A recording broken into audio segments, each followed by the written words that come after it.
হয়েছে TET 2 29/12/2022, TET 1 30/12/2022, result out হয়েছে 17/6/2023। মহামান্য সুপ্রিম কোর্টে একটা মামলা সিভিল অ্যাপিল নাম্বার 5068/2023।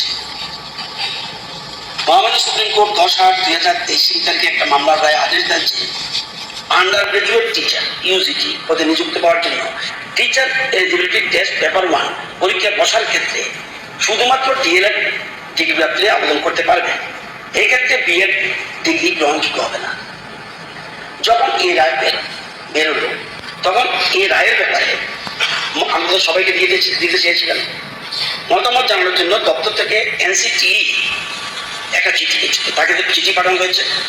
সেই মোতাবেক এনসিটি 20/11/2023 তারিখে মহামান্য সুপ্রিম কোর্টের আদেশকে মান্যতা দেওয়ার জন্য করে। তারপর এনসিটির গাইডলাইন অনুসারে ইউজিটি এবং জিটি রিক্রুটমেন্ট রুলস যেহেতু ওরা বলেছে সংশোধন করার জন্য বিষয়টি জিএপিএনটি ল ডিপার্টমেন্ট এগুলি ক্লিয়ার রেখেছে। Now at present is pending finance department. এখান থেকে আসলে অটোমেটিক্যালি সেখানে তখন নিয়োগ প্রক্রিয়া শুরু হবে। এমন প্রশ্ন হলো কেন একটা যদি ক্লিয়ার করেননি তবু আমি বুঝে ফেলেছি আপনার উদ্দেশ্যটা 2023 কেন টেট পরীক্ষা নেওয়া হলো না। ওই বিচারাধীন থাকায় এবং এনসিটির নোটিফিকেশন যতদিন প্রকাশিত না হওয়ায় 23 সালে টেট পরীক্ষা গ্রহণ করা অসম্ভব হয়নি। তা আমি খবর নিয়েছি দপ্তর থেকে কালকে রাত্রে যে অলরেডি 2024 পরীক্ষা নেওয়ার পরিবার রয়েছে। আর 197 যে বলছিলাম টেট 1 পাস করলেও এর মধ্যে 80 জন কিন্তু ডিএলএড, সুতরাং একটা অংশ কিন্তু বাদ পড়বে। আর টেট 2 যারা 160 সবাই দিতে পারবে। এনসিটি গাইডলাইনও ক্লিয়ার আছে। শুধু এক্ষেত্রেও কিছু সংশোধনের কথা এনসিটি বলেছেন। আগে ছিল graduation with at least 50% mark of 1 year period, এটা ছিল, আমাদের সবাই এটা আছে। এখন বলছে or post graduate with 55% marks or equivalent grade. এখন আবার সিস্টেমে নতুন করেছে গ্রেড, নম্বর বলে না। এর 3 year integrated BEd and MEd এটাও ফাইন্যান্সে গেছে। সুতরাং এর মধ্যে চলে আসবে ল যে বিএডটি ক্লিয়ার, ফাইন্যান্স থেকে আসলে ওরা নিয়োগ প্রক্রিয়া শুরু করবে। সুতরাং আপনার যে ব্যাপারটা এটা আমি আশা করি বোঝাতে পেরেছি।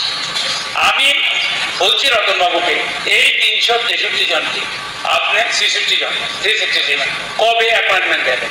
আর আপনি আন্ডার গ্রাজুয়েট বলেছেন, গ্রাজুয়েট যারা টেট দেবে তাদের ব্যাপারে আপনার বক্তব্য for the interest of the unemployed. আমি আপনাকে 24-এ নেবেন, 23-এ নেবেন।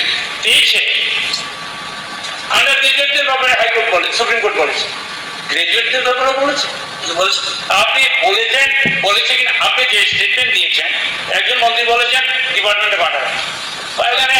আমি আপনাকে বলছি রতনবাবু, ব্যাকআপদের স্বার্থে টেট পরীক্ষা যারা পাস করেছে কবে চাকরি দেবে, আর গ্রাজুয়েট আন্ডার গ্রাজুয়েট এদের নেওয়া হবে কিনা, এবং যদি সম্ভব হয় আপনার কাছে থাকে তাইলে এখন কত পোস্ট খালি আছে এলিমেন্টারি এবং সেকেন্ডারি এডুকেশন?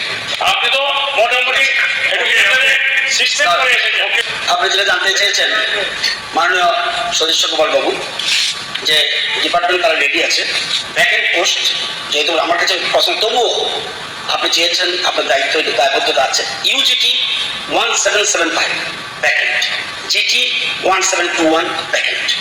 আর আমরা বলছেন কবে তাদেরকে দেবে, এটা আমি বলে দিয়েছি। ফাইন্যান্স থেকে আসলে প্রসেস শুরু করবে। আর পরীক্ষা 24 হবে।